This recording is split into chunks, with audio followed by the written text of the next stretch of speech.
بسم الله الرحمن الرحيم. شقة في الدور ال11، أسانسير، عداد كهرباء، عداد مية، جهاز موجود في العمارة على التوصيل، شقة تشطيب عريسة والسكن زي ما احنا شايفين كده اهوت. شقة بسم الله ما شاء الله عليها، 3 أوض كبار، ريسبشن، قطعتين.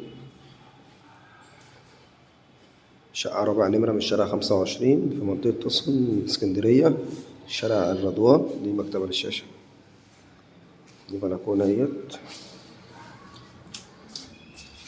شقة هاوية مشمسة. شقة رابع نمرة من الشارع 25، دور 11، برج 14 دور، أسانسير وحارس، اتحاد ملاك، تسلسل ملكية وحصة في الأرض. ربنا يبارك لصاحب النصيب إن شاء الله. دي عندنا طرقة التوزيع بقى، فيها الأوض كلها والمطبخ والحمام. دي كده عندنا أول أوضة اهيت، أوضة 3 في 3 اهيت. دي تاني أوضة على الشارع برضو، 3 في 3 ونص، برضو على الشارع اهيت. تعليمات عادية جدا الشقة. دي كده عندنا أوض.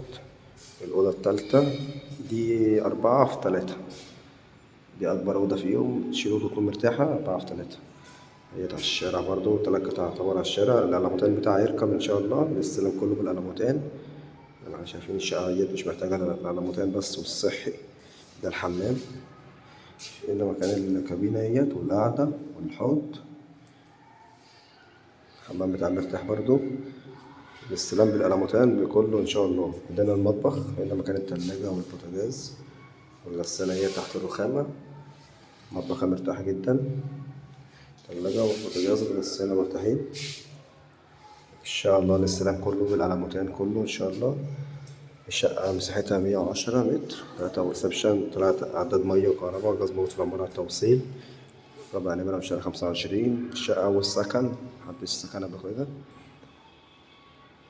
ده المطعم برضه هيركب في الريسبشن. ربنا يبارك لصاحب النسيب إن شاء الله. السلام عليكم ورحمة الله وبركاته.